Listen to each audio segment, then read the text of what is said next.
Good morning. Let me begin by asking you all a question. What picture does the word rapist put in your mind? Well, you might probably think they're evil, they're dreadful, they are unforgivable, and they need to be executed. But wait, do you really consider them as deserving death penalty? Keep your answers on hold, and now let's see what will happen when it comes to reality. Let's imagine that there's someone who just raped a victim. He's fully aware that the crime he convicted will send him to jail, and he will be in prison for many years if he gets caught. He's probably shaking with profound fear, staring at the corrupt victim aside. But he also knows he won't die. Would there be a bigger chance that he will freak the victim afterwards if he comes to a sense that risking his life by killing the victim and qualifying himself for death penalty is just not worthwhile? But if the punishment is death, whereby there's no worse after effect, he would just kill the victim and shut her down. A corpse won't tell a secret, and things won't go any worse anyway, would it? Such a dangerous thought will easily justify his reasoning. This is the consequence of the abuse of law. When it takes effect, people will no longer trust, support, or even fear the law, and law will fail in its duty of protecting civilians, maintaining order, and deterring crimes. The power of the legal system is great, and it possesses such a great power that it can even deprive those serious offenders of their rights to live. It is based on nothing but trust from people. We are the ordinary citizens, and we give law almost infinite power in deciding our life, and law therefore will be expected to be performed with impartiality so that it won't lose the trust of those who put faith in it. And the abuse of legal power, just say the failure to carry out the responsibility the legal system owes to its believer, will unfortunately result in social chaos. However, it's not only the legal system with such great power has responsibility to carry. This statement applies to every one of us. We are normal people, but we are also the authoritative figure in our own area of practice. We have the power that comes from the authority we have, and we should therefore accept the responsibility that comes with it. Yet I'm not talking about the work ethics alone, because there's something beyond being diligent in working and achieving excellent job performance. In whatever society, we all have influence over more than we realize over one another, especially when it comes into our specialized area where we, as the mouthpiece of authority, possesses even stronger power.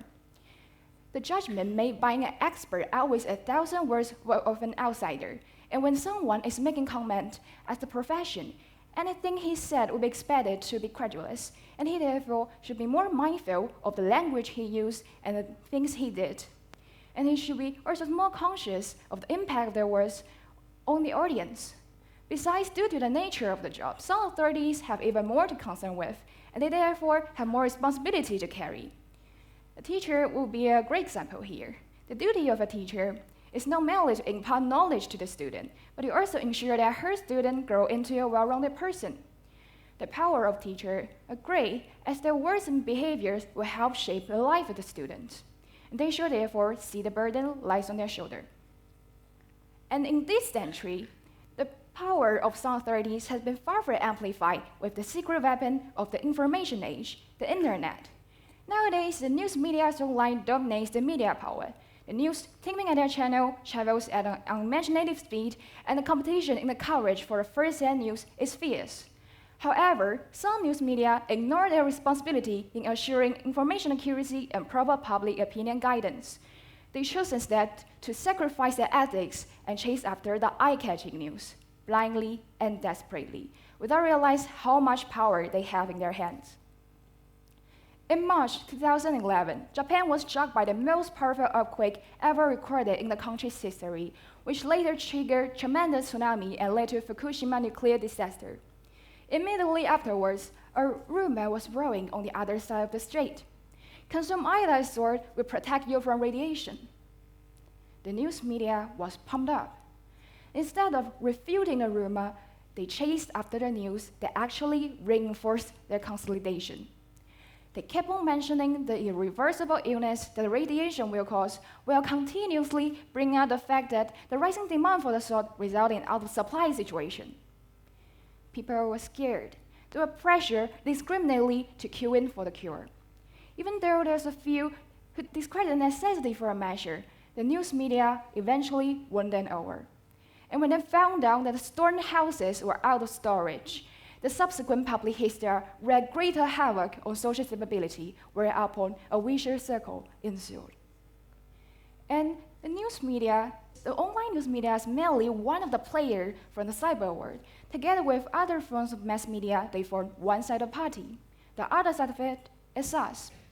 Indeed, we are only a bunch of internet users who have almost no power as individuals. But when this puny power added up, a gigantic monster named public opinion takes shape. It will march all the way down and crush anything that hinders its progress. As we all know, release pressure on someone else provides pleasure, especially when the person you are bullying is the one at fault. Besides, when your personal information is intentionally concealed, there's no way that he will ever fight back. Hence, slamming shames on the others on the internet become the easiest way of expressing anger, feelings superior to the others. But what about the victim? The victim that people target on, in many cases, not criminals.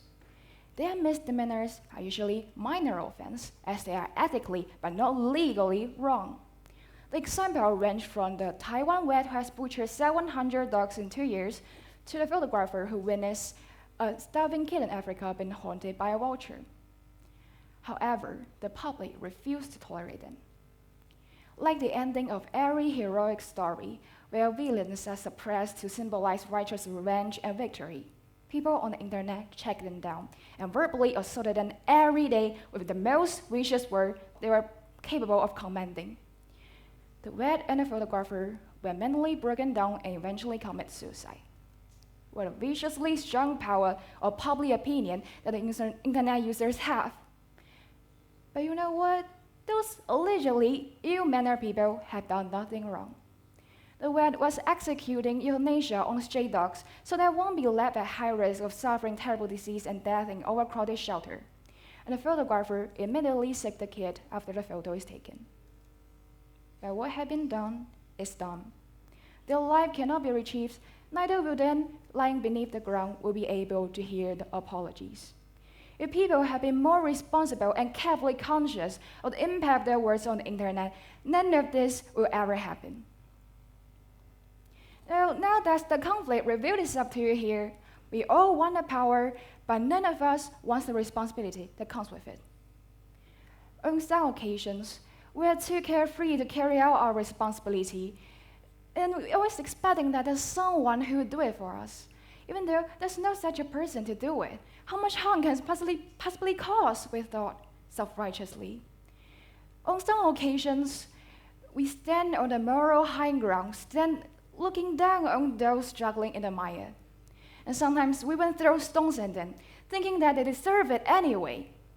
We seem reluctant to see how much power we actually have, and we just go exercising it without asking why such power is given and without noticing how much harm it has caused to the others.